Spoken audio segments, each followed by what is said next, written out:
stage avec Gaëtan et Man. Ouais, là, tu vois. Parce que là, tu peux faire une felle. Si, Moi, je vais essayer d'aller gratter ça. mais parce que je pense savoir comment monter ici.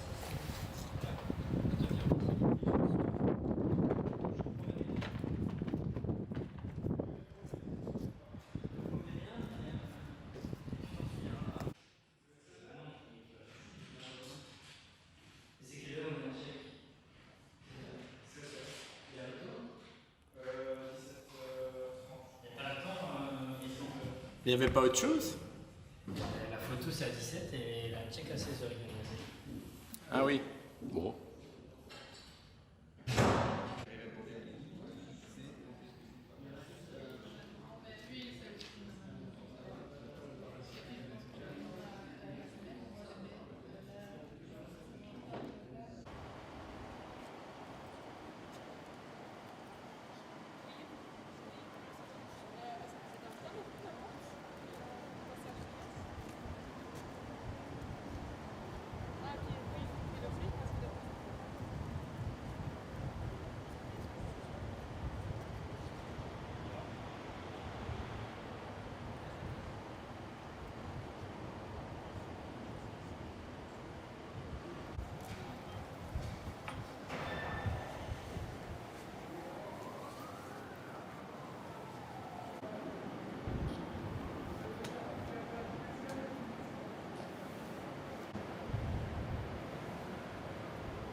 Grace,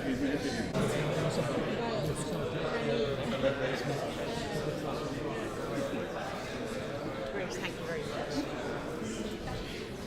I will recognise myself.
Chocolade, we have a lot of things to offer in Belgium: innovation, great workforce, but also chocolate.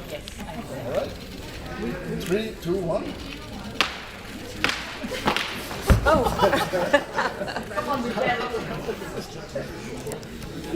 Your pieces. So we'll offer you a big piece and get a small one in return. No, we bite it. How does it taste? Bravo.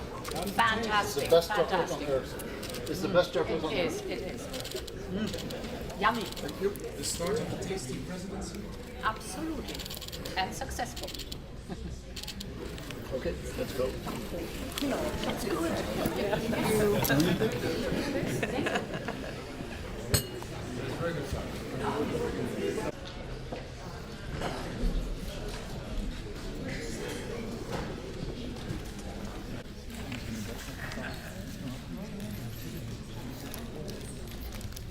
Die doet dan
As possible, I have to say that it looks a bit like a mountain in front of us.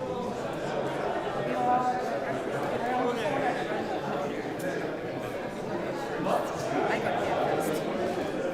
We were worried that we are not respecting time limits, but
Maar nu is de productie.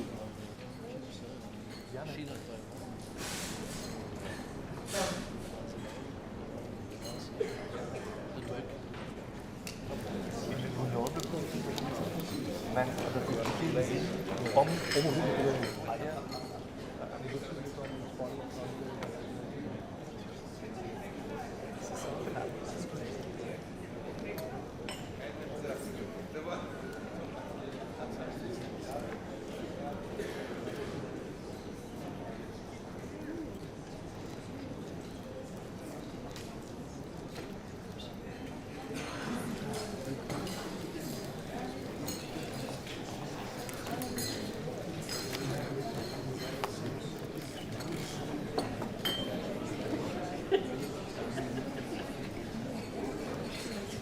Also, extremely happy, of course, to welcome all my colleagues from the different Belgian governments. Really honored to have all of you here and together to welcome the college all together. I guess it's an understatement to say that we have.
J'imagine qu'ils n'ont pas discuté de... Ils n'ont pas discuté de...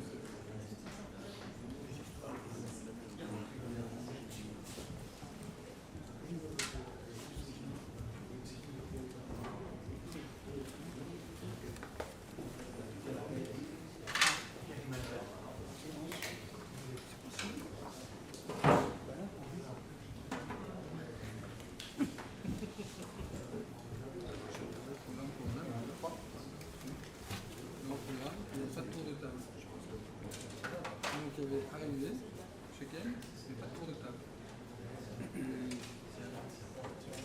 Non, il est pas bon. Alors, c'est pas lui, mais probablement. C'est comme probablement comme la photo ici. On a fait la famille, ici on n'a pas fait la photo. Alors qu'il y a une photo de famille dans tous les pays, il y a la photo de famille. Là, on a pas eu.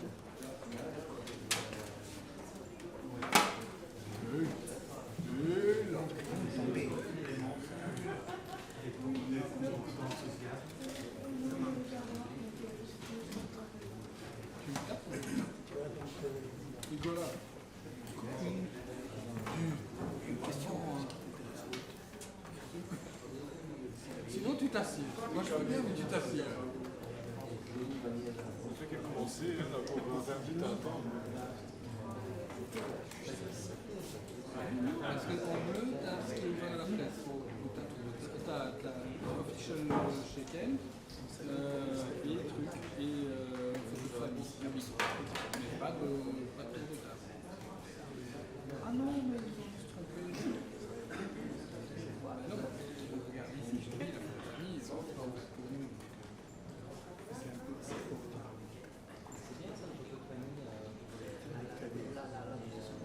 Ouais, sur chaque conseil. C'est typique.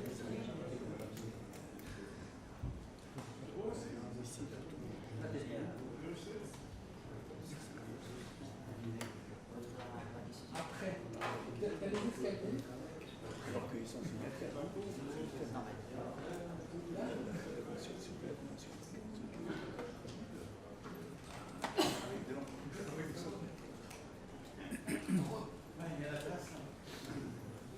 Viens de passer ton drone. Oui, tu vas voir le signal. Il tourne, il te cherche le drone. T'as perdu. C'est ça qu'ils pensent. On laisse ces deux bouger pour qu'ils leur remettent vraiment. C'est pas grave. Moi, ça va être égal.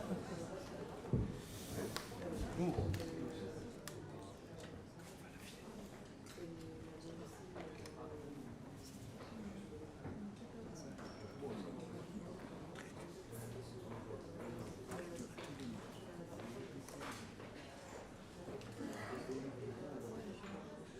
Sur le plan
après, ils doivent aller à Paris, c'est ça? Ah, ils viennent tous venir. D'accord.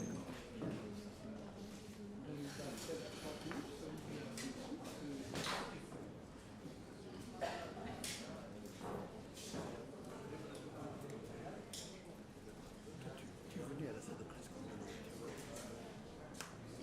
Tu es venu après? Non, non, je l'ai encore vécu, mais je me souviens plus très bien. D'accord. Tellement.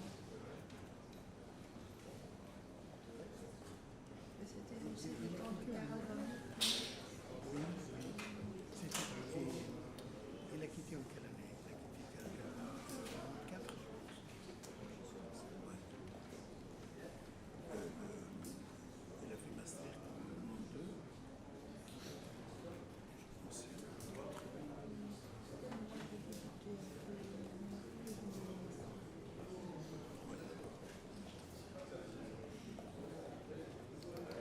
Toute ta vie, tu as fait des affaires européennes. C'est mieux qu'un secteur. Bien sûr. Où je peux vraiment faire beaucoup de...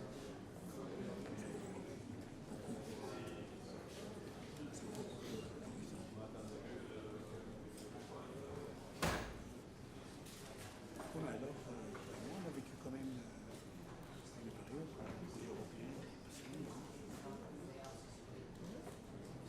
Beaucoup de périodes Très passionnante, je dirais, le marché intérieur, c'était compliqué, mais c'était, comme tu le vois maintenant, c'était une affaire très passionnante. Surtout que c'est une partie très réussie. Qui rêvait de vie. Moi, j'ai vécu quelques années avant toi, j'ai commencé à travailler. Des histoires, chaque été, il y avait l'histoire du serment militaire, tu te rappelles? Et puis en été, comment il s'appelait le système militaire?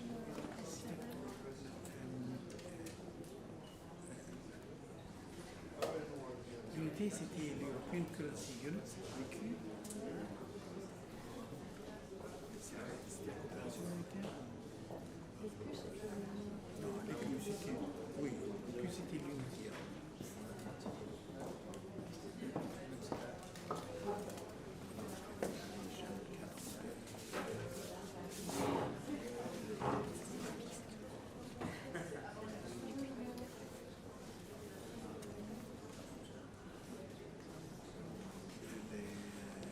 Le rôle des signes, quelque chose.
Good evening, everyone. Welcome to this press conference in the framework of the visit of the College of Commissioners to the Belgian presidency with Belgian Prime Minister Alexander De Croo and European Commission President Ursula von der Leyen. Both Excellencies will first give a statement and will then take some questions from you. Prime Minister, you have the floor. Good evening, everyone. Welcome, welcome here. Is the microphone working? Yes, the microphone is working. Let me start again. Good evening, everyone. Welcome, welcome here. Dear Ursula, welcome here. Let me start by saying Europe is coming home. And we are extremely delighted, of course, to take over this rotating presidency. There have been quite a few starts of this European presidency. Let me say that this really today has been the real start. We've had the occasion to discuss with our government and with the college a number of topics, and I have to say that we are extremely excited to get to work. The relationship between the presidency of the Council of the European Union and the European Commission is an extremely important one. In the world of today, if you want to realize something, you need to work together. And the cooperation between the Belgian government and the college really is a crucial one.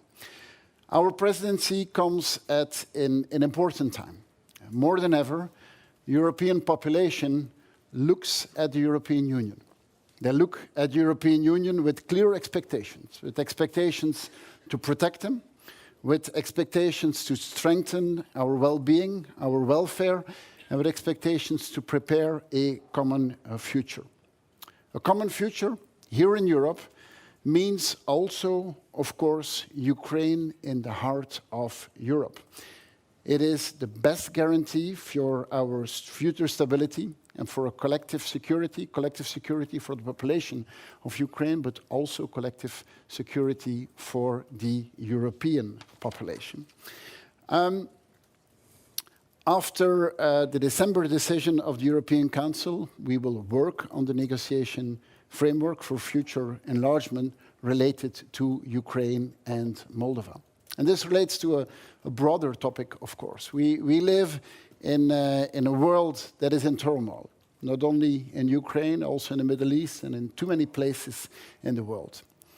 We as Europeans, too often, we bear the majority of the consequences of what is happening in the world.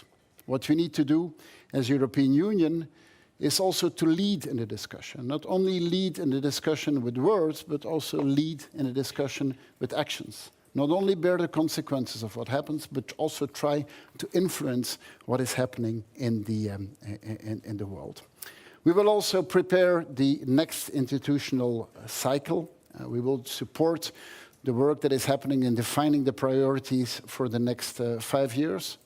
One of those priorities will be on how to make the realization of the Green Deal something where our full population, our full economy, our full industry can be part of this, can see this as an advantage in realizing it, not only for the good of nature and for the good of our environment, for also something that creates prosperity, that creates welfare.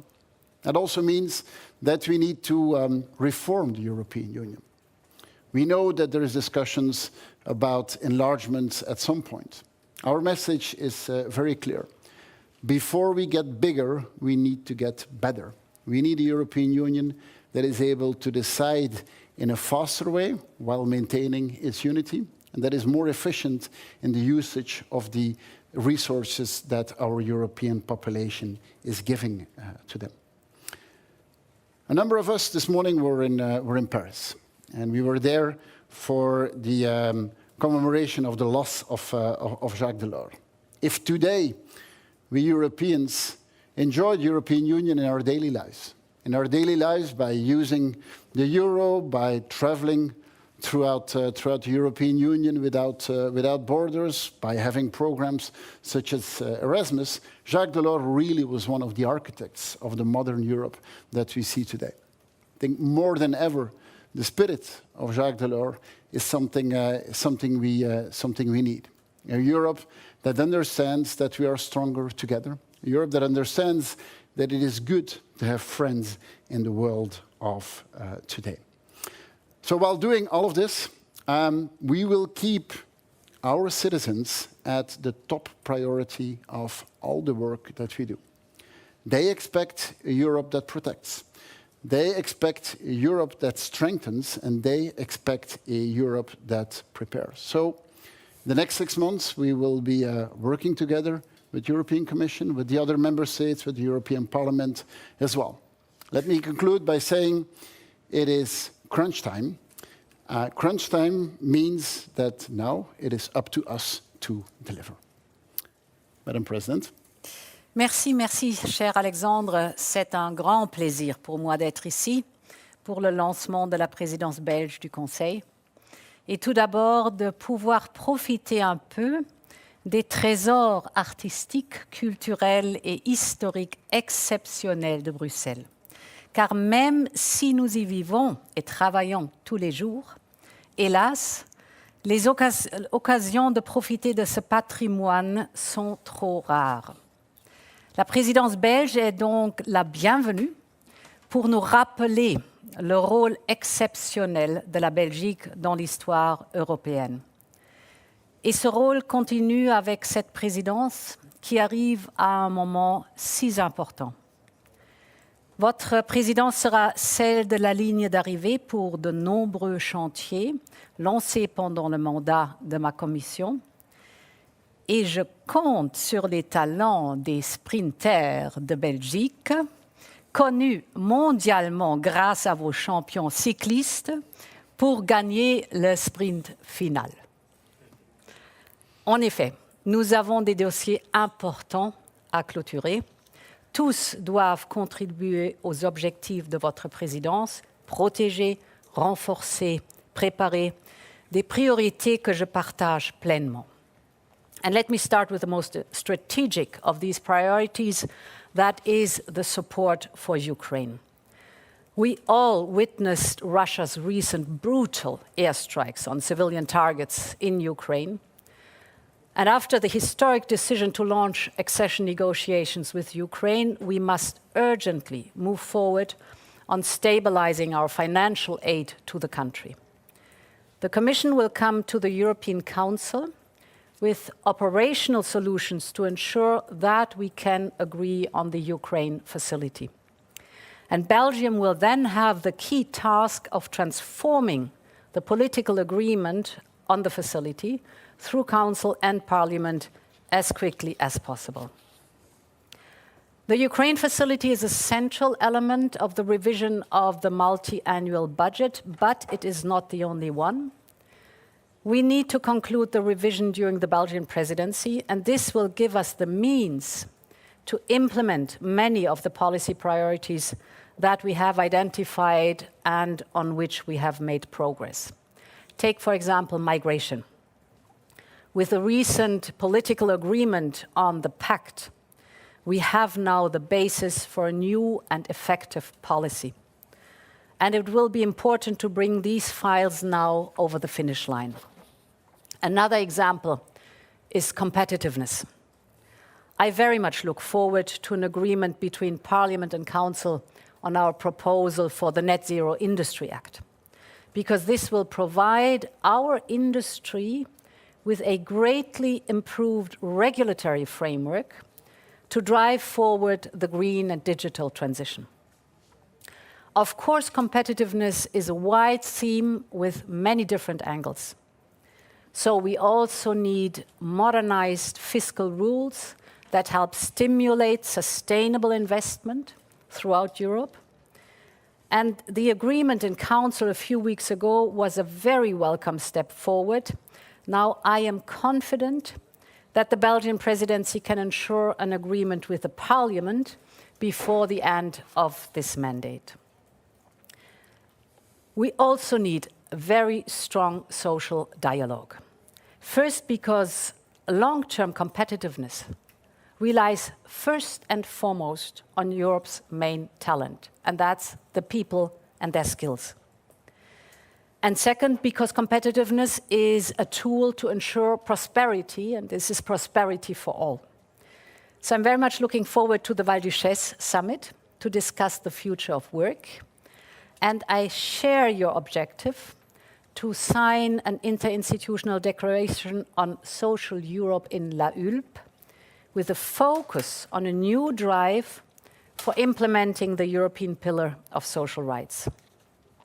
And I'm also very much looking forward to our discussions on the two reports you mentioned, the report by Enrico Letta on the single market and the report by Mario Draghi on competitiveness more generally.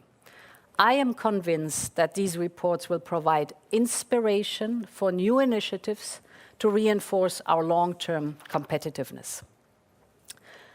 Dear Alexander, one of your presidency's priorities is to prepare for the future. And my college, entering its last year of mandate, will continue to work hard to do just that.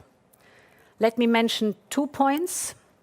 We will come forward, in particular, with a communication on the 2040 climate targets. And after the COP28 and the success on our European initiative for global targets on renewables and energy efficiency worldwide, it is important for the European Union to continue to set the standards and the trends. And second, following the decision of the last European Council, as you said, we must prepare for an enlarged union. And before we get bigger, we have to get better. So during the Belgian presidency, we will come forward with our roadmap for policy reviews, and I look forward to discussing them with you. The European Union we both are striving for is a union that delivers and a union that empowers. So let's go to work. Thank you. Thank you. Thank you very much, Excellencies. We will take some questions now. Please state your name and the media you work for before asking your question. Paula. Financial Times. A question to Prime Minister De Croo, perhaps. You were in Paris, you mentioned, where Prime Minister Viktor Orban was also in attendance. Mm-hmm. Do you have a feeling that a solution at 27 for financing Ukraine is possible?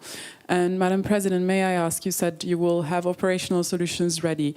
What is the earliest date that you can get aid to Ukraine? Thank you so much. Yeah, thank you. Great question. Yes, of course. The aim is to come to an agreement with 27 countries. And we've had, over the past 2 years, other moments where there was doubt. And I often call it the Brussels doubt. It is a few hours before a European Council, everyone starts doubting if it is possible. And up to now, every time we've come with a solution. So I see no reason that besides the Brussels doubts, we will also have the Brussels decisiveness and come to an agreement with the 27 countries. Yes, and indeed, this is the first priority, an agreement by 27. But of course, we have to prepare for other options. These are the operational solutions that we are preparing right now. Important is to know that we have just released before Christmas the last tranche of our 18 billion euro support package for Ukraine for 2023. So this will help Ukraine finance their needs for the beginning of this year. This gives us a little bit of leeway, but of course we have to work as hard and as fast as possible to deliver. Yes, please. Bloomberg News, Lyubov Pronina. Thank you very much. I have 2 questions to Madam President and also to Prime Minister. One of the focuses during the presidency will be relationship with China, I imagine, and we have a recent development of starting the anti-dumping investigation against EU liquor. Do you see this as a retaliation, and do you think that this kind of tit for tat can spill over into a bigger trade fight? And a second question, Prime Minister, you have spoken a few times about the importance of not just having the Green Deal, but also having the industrial deal. What are the particulars? What do you want to see in that industrial act? Thank you. So what our relationship to China is concerned, it is very important to be very frank about the facts. We have a 400 billion trade deficit with China, and it increased drastically over the last years. So when I visited China, I was very clear on that yes, we like competition, that is good, but it has to be fair. There has to be a level playing field, and it has to be transparent. So when it comes to subsidies, for example, we have to have transparency about what kind of subsidies are given and under what circumstances. And this is the discussion we are leading with China. My experience is that the more open, the more frank you are, the more you can really pinpoint on the difficult points in the economic relationship. We have agreed with the Chinese leadership that we will go point by point through all the complaints we have and our companies in China, for example, experience and have, and work through them systematically so that we do not only have the complaint on a superficial level, but step by step we go through all the difficulties, for example, European companies face when they want to access the Chinese market. Mm-hmm. Maybe on the Green Deal and industry, and I think too often there are people who try to oppose one against the other, and I think that's wrong. And I think it's remarkable what we have done. I mean, the European continent has been going through major crises over the past 3 years, and I'm extremely proud that the Commission was able to maintain the goals of the Green Deal. We were all very clear on keeping the goal. Now that we get into a next phase where we hope we can let the crisis behind it, we have to come into a new phase of policy, which means how do we make the Green Deal bankable? How do we make it something where our industry, where our population sees it as a source not only for advantage from an environmental point of view, but also competitive advantage, also a source as a better life, a cheaper life, a more affordable life for our population. Now, how to do this? A few things have already been mentioned. Enrico Letta is doing great work on the version 2.0 of the single market. We talked about Jacques Delors. What was done more than 30 years ago was visionary, but the world has changed quite a bit since then. Our economy is completely different than anything we could have imagined 30 years ago. The work of Enrico Letta, the work of Mario Draghi is a key input in that. You talked about China and about trade. It is clear that trade policy is a part of industrial policy, and we need to better integrate our trade policy in our industrial goals. The European continent is today the continent of innovation, but industrializing that innovation too often is happening in some other places. We are a continent with a lot of financing which is available, but today a big part of our pension funds are being invested in the United States, whereas they could rather be invested in the industrialization of the innovation that is happening here. So that industrial deal is something that is quite broad, but that we finally need to put in a package and help it to become a second phase of really firing up the Green Deal. Okay, I have time for a last question, Politico. Hi, Peter Hack from Politico. I had a question on the escalation we've seen in the Red Sea the last few weeks. We've seen some member states already speaking out that there would maybe be consequences. Maybe, Mr. Prime Minister, do you going to use the presidency to push for a more common EU approach to protect the global trade flows there?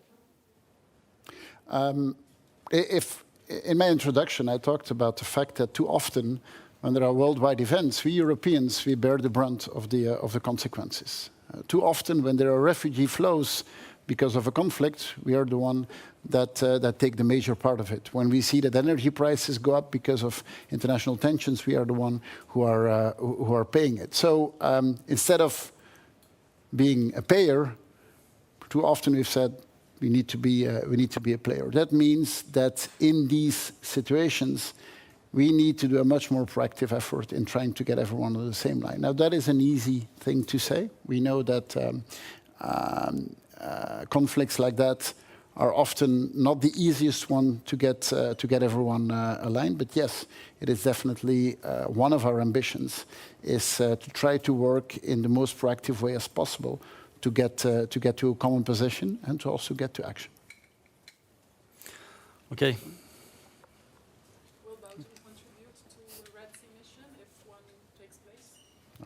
If questions are always hard to answer. Okay, I think your time is up, unfortunately, but thank you very much and hope to see you very soon. Thank you.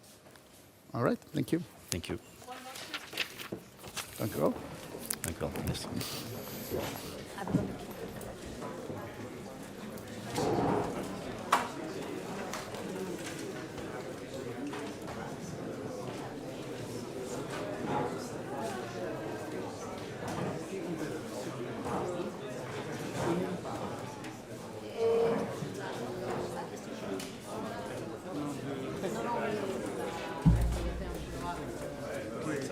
Non, non, mais même la réponse c'est ce que j'ai besoin, c'est que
Tu peux déjà faire ça avec les reins.